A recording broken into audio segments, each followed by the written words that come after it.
ఎన్టీఆర్ జిల్లా నందిగామలో విషాద ఘటన చోటు చేసుకుంది. గుండెపోటుతో డిగ్రీ విద్యార్థిని చనిపోయింది. నడుస్తూ రోడ్డుపైనే కుప్పకూలింది నాగమణి. ఆసుపత్రికి తరలించేసరికి ఆమె చనిపోయింది. ఆమెకు అనారోగ్య సమస్యలు అసలు ఏమీ కూడా లేవని కుటుంబం చెబుతోంది. నాగమణి మృతిపై తీవ్ర దిగ్భ్రాంతి వ్యక్తమవుతోంది. కుటుంబం శోకసంద్రంలో మునిగిపోయింది. ఆమెకు కేవలం 18 ఏళ్ళు. ఎంతో ఆరోగ్యంగా చలాకీగా ఉండే వయసు. కానీ టీనేజ్ దాటకముందే నిండు నూరేళ్లు నిండిపోయాయి.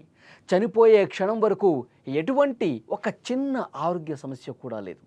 ఇప్పటి వరకు బాధించిన బాధలు అసలే లేవు. కానీ ఆ చిట్టి గుండె కొట్టుకోవటం ఆగిపోయింది.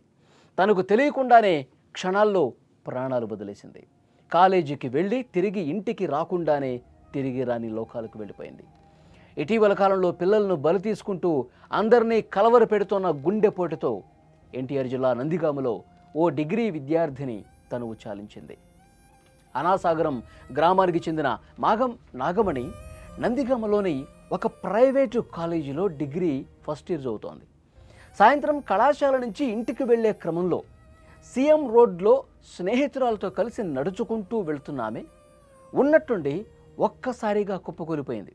నడుచుకుంటూ వెళ్తోంది. మెల్లగా నడుచుకుంటూ ఫ్రెండ్స్తో మాటలు చెప్పుకుంటూ వెళ్తున్న ఆమె ఆల్ ఆఫ్ సడన్గా ఒక్కసారిగా కుప్పకూలిపోయింది. అక్కడున్న వాళ్ళు వెంటనే ఆమెను స్థానిక ప్రభుత్వ ఆసుపత్రికి తీసుకెళ్లారు. అయితే అప్పటికే ఆమె చనిపోయినట్టు వైద్యులు చెప్పారు. గుండెపోటుతో చనిపోయింది అని వైద్యులు చెప్పడంతో కుటుంబ సభ్యులు ఒక్కసారిగా షాక్ అయిపోయారు. నాగమణికి అసలు ఎలాంటి అనారోగ్య సమస్యలు లేవని ఆ కుటుంబ సభ్యులు చెప్తున్నారు. ఎప్పుడు ఏ ఒక్క చిన్న సమస్యతో మేము హాస్పిటల్కి తీసుకెళ్ళింది లేదు. ఒక్కసారిగా ఆమె ఎందుకు కుప్పకూలిపోతుంది, ఏంటి రీజన్ అని చెప్పి ఆ కుటుంబ సభ్యులు ఆ డాక్టర్లని కాళ్ళ మీద పడ్డంత పరిగింది. ఉదయం కళాశాలకు వెళ్లే సమయంలో గ్యాస్ సమస్య అని చెప్పి ట్యాబ్లెట్ వేసుకుని వెళ్ళింది. ఆమె చనిపోయే క్షణం వరకు బాగానే ఉంది. ఒక్కసారిగా కుప్పకూలిపోయి ప్రాణాలు కోల్పోవడంతో అంతా అసలు వాళ్ళకి ఏం చేయాలో అర్థం కావట్లా. ఎందుకు ఈ విధంగా జరిగిందో అంతుపట్టని విషయంగా ఉంది. కుమార్తె మరణ వార్తతో తల్లిదండ్రులు రోదన పూర్తిగా ఆ కుటుంబ సభ్యులందరూ కూడా తీవ్రమైనటువంటి శోకంలో మునిగిపోయి ఉన్నారు. ఈ మధ్యకాలంలో గుండెపోటుతో చనిపోతున్న వాళ్ళ సంఖ్య పెరుగుతోందండి.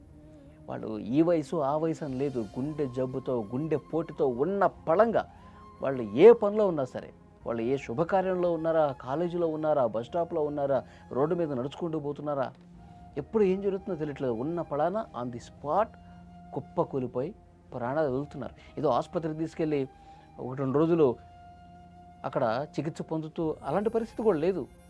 ఆన్ ది స్పాట్ చనిపోతూ ఉన్నారు. అంత దారుణమైనటువంటి ఘటనలు మనం చూస్తూ ఉన్నాం. ఒకప్పుడు గుండె జబ్బు అనగానే మనకేమనిపిస్తుంది, 60 ఏళ్ళు 70 ఏళ్ళు కనీసం 50 సంవత్సరాలు పైబడ్డాకు వస్తుంది అనుకుంటారు. అలాంటి వృద్ధులకే వస్తుంది గుండెపోటు అనుకునేవాళ్ళం. కానీ ఇప్పుడు పూర్తిగా పరిస్థితి తల్లకిందులైపోయింది. పెద్దవారే కాదు, చిన్న వయసు వారు, వయసుతో సంబంధం లేదు, గుండె జబ్బుల బారిన పడి నాగమణిలా ప్రాణాలు కోల్పోతున్న వాళ్ళు ఎంతోమంది ఉన్నారు. రోజు మనం వార్తల్లో చూస్తూనే ఉన్నాం. ఎక్కడో చోట ఇలాంటి ఘటనలు జరుగుతూనే ఉన్నాయి. ప్రతి ఒక్కరూ భయపడిపోతూ ఉన్నారు. ఆరోగ్యంతో కూడా అసలు ఏమాత్రం సంబంధం లేకుండా గుండె పనిచేయటం ఆగిపోతోంది. యుక్త వయసులో ఉన్నవాళ్ళు ఫిట్నెస్ మీద ఇష్టంతో రెగ్యులర్గా జిమ్కి వెళ్ళేవాళ్ళు. ఒకసారి జిమ్లో వీడియో కూడా మనం చూసాం. గత నెలలో జిమ్ చేస్తూ ఒకతను ఆ జిమ్ సెంటర్లోనే కుప్పకూలి చనిపోయాడండి. ఎంత దారుణం చూడండి. అతను ఆరోగ్యం మీద శ్రద్ధ ఉంది, అతనికి జిమ్ చేయాలి, ఫిట్నెస్ మీద నమ్మకం ఉంది అతనికి.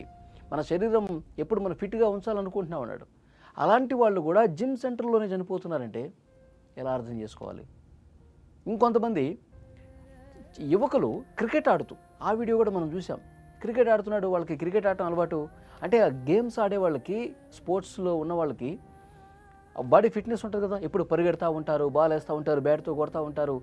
అదొక వ్యాయామం వాళ్ళకి, రెగ్యులర్గా ఆడుతూ ఉంటారు. అలాంటి వాళ్ళు కూడా కుప్పకూలిపోయి గ్రౌండ్లోనే కుప్పకూలిపోయాడు అతను. ఆ వీడియో కూడా గతంలో ఒకసారి మనం చూసాం. యువకులు 16 ఏళ్ళు 18 ఏళ్ళు చిన్న పిల్లలు కూడా గుండెపోటుతో చనిపోతూ ఉన్నారు. కానీ వైద్యులు మాత్రం చాలా సీరియస్గా చెప్తా ఉన్నారు. ఈ సడన్ డెత్లకు వైద్యులు వివిధ కారణాలు ఇప్పటికే చెప్పారు. ముఖ్యంగా మన జీవనశైలి కారణం. మన జీవనశైలి మనం మార్చుకోవాలి. మనం తినే ఆహారం, మన అలవాట్లు, ఇవన్నీ కూడా మార్పు రావాల్సిన అవసరం ఉంది. మనకేం తెలియదు, మనంతా బాగానే ఉంటాం. మనం పని చేసుకుంటాం, స్కూల్కి పోతాం, ఆఫీసుకి పోతాం, కాలేజీకి పోతాం, మన పనుల్లో మనం నిమగ్నం అయిపోతాం. మనకే ఆరోగ్య సమస్యలు లేవనుకుంటాం, మనం చాలా హెల్తీగా ఉన్నాం అనుకుంటాం, మన శరీరం చాలా ఫిట్గా ఉందనుకుంటాం. కానీ ఒక్కసారిగా ఉన్నప్పుడు ఎందుకు కుప్పకూలిపోతున్నారంటే లోపల మనకు తెలియకుండా కొంత డ్యామేజ్ జరుగుతోంది. లోపలే అది స్టార్ట్ అయిపోతుంది. అది మనకు తెలియట్లా, మనం తెలుసుకోవట్లేదు. ఎందుకంటే సిమ్టమ్స్ ఏం కనిపించవు కదా.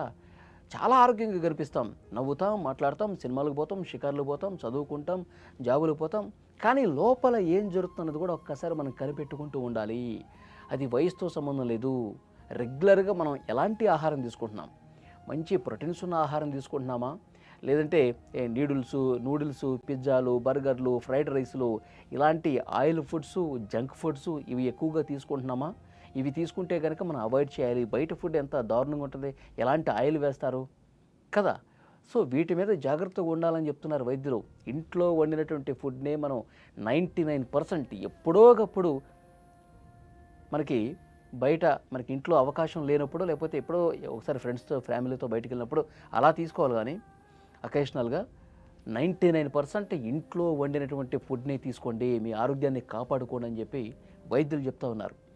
ఇంకొక ముఖ్యమైన విషయం, చాలామంది వ్యాయామం చేయటం మానేశారండి. కనీసం నడవట్లేదంట చాలామంది. ఉదయాన్నే లేచిన దగ్గర నుంచి ఎవరి పనుల్లో వాళ్ళు నిమగ్నం అయిపోయారు. కనీసం ఒక అరగంట నడుద్దాం, ఒక అరగంట వ్యాయామం చేద్దాం, అరగంట 30 నిమిషాలు అంతే. 24 గంటల్లో కనీసం ఒక 30 నిమిషాలు కూడా మనం మన శరీరానికి పని చెప్పకపోతే, కనీసం వ్యాయామం చేయకపోతే ఇలాంటి సమస్యలే వస్తాయని చెప్తా ఉన్నారు. ఇంకొకటి, నిద్ర లేకపోవటం. ఇది ఇంపార్టెంట్ చాలా. మనిషికి కనీసం 8 గంటలు నిద్ర ఉండాలి. చాలామంది మధ్యకాలంలో ఈ సోషల్ మీడియాలో పడిపోయి, స్మార్ట్ ఫోన్స్లో పడిపోయి రాత్రుళ్ళు మేల్కొంటా ఉన్నారండి. బెడ్ మీదకి 10 గంటలకు ఎక్కుతారు, కానీ వాళ్ళు ఫోన్లు చూసుకుంటూ, రీల్లు చూసుకుంటూ, కాలక్షేపం చేస్తూ 12, 1 గంట అయిపోతుంది. ఉదయాన్నే లేచేది మళ్ళీ 6 లోపే లేచిపోతారు. ఎందుకంటే స్కూల్కి వెళ్ళాలను, కాలేజీకి వెళ్ళాలను, ఆఫీసులకు పోవాలను. 6ంటికి లేస్తారుగా. ఎక్కడ నిద్ర సరిపోతుంది? 4-5 గంటలు పడుకుంటే నిద్ర సరిపోతుందా? నిద్రలేమి కూడా చాలా డ్యామేజ్ చేస్తుంది. ప్రతి ఒక్కరూ గుర్తుపెట్టుకోవాల్సినటువంటి విషయం. సో ఇలాంటివన్నీ కూడా మన జీవనశైలిలో మార్పు చేసుకోవాలి. అప్పుడప్పుడు చెకప్ చేసుకోవాలి. మనకి కొలెస్ట్రాల్ స్థాయిలు ఏ విధంగా ఉన్నాయి, గుండెకి సంబంధించిన అవి డయాగ్నోస్ చేసేటటువంటి ఉంటాయి కదా, చెక్ చేసుకోవాలి ఒకసారి. సంవత్సరానికి కనీసం ఒకసారి చెక్ చేసుకుంటే ఏమైనా చిన్న చిన్న తేడాలు ఉంటే డాక్టర్ల సహకారంతో వాటిని సరి చేసుకోవచ్చు అని చెప్తున్నారు. మనం జీవనశైలి మార్చుకోవాలి, ఆహారం మార్చుకోవాలి, తర్వాత వ్యాయామం చూసుకోవాలి. ఇవన్నీ కరెక్ట్గా ఉంటే ఇలాంటి సడన్గా కుప్పకూలిపోయే పరిస్థితులు ఉండవు. మన గుండె మన చేతిలో ఉంది. మన గుండె ఆరోగ్యం పదిలం చేసుకోవటం, కాపాడుకోవటం మన చేతుల్లోనే ఉంది. చాలామంది స్మోకింగ్లకి అలవాటు పడుతూ ఉంటారు. అది కూడా చాలా డేంజర్. స్మోకింగు, మద్యం అలవాటు ఇవన్నీ బంద్ చేసుకోవాలి. సో డెఫినెట్గా వైద్యులు, నేను చెప్పేది కాదండి, వైద్యులు చెప్పే విషయం నేను చెప్తున్నా. మనం ఇలాంటి ఆల్ ఆఫ్ సడన్ ఈ విధంగా గుండె ఆగిపోయి చనిపోయే పరిస్థితి ఉంటే కుటుంబాలు ఏమైపోతే ఒక్కసారి ఆలోచించుకోవాలి. మన మీద ఎన్నో ఆశలు పెట్టుకున్నటువంటి కుటుంబాలు ఉంటాయి. మన తల్లిదండ్రులు కావచ్చు, మన పిల్లలు కావచ్చు, మన తోబుట్టులు కావచ్చు. జరగకూడనిది జరిగితే మన అజాగ్రత్త వల్ల, మన నిర్లక్ష్యం వల్ల మన కుటుంబాలు ఎంత బాధపడతాయి. మన జీవితమే కోల్పోతాం, కుటుంబాలు తీవ్రమైనటువంటి శోకంలో మునిగిపోయే పరిస్థితి ఉంటుంది. కాబట్టి డెఫినెట్గా మీ ఆరోగ్యం మీ చేతుల్లోనే, చాలా జాగ్రత్తగా ఉండాల్సినటువంటి అవసరం ఉంది.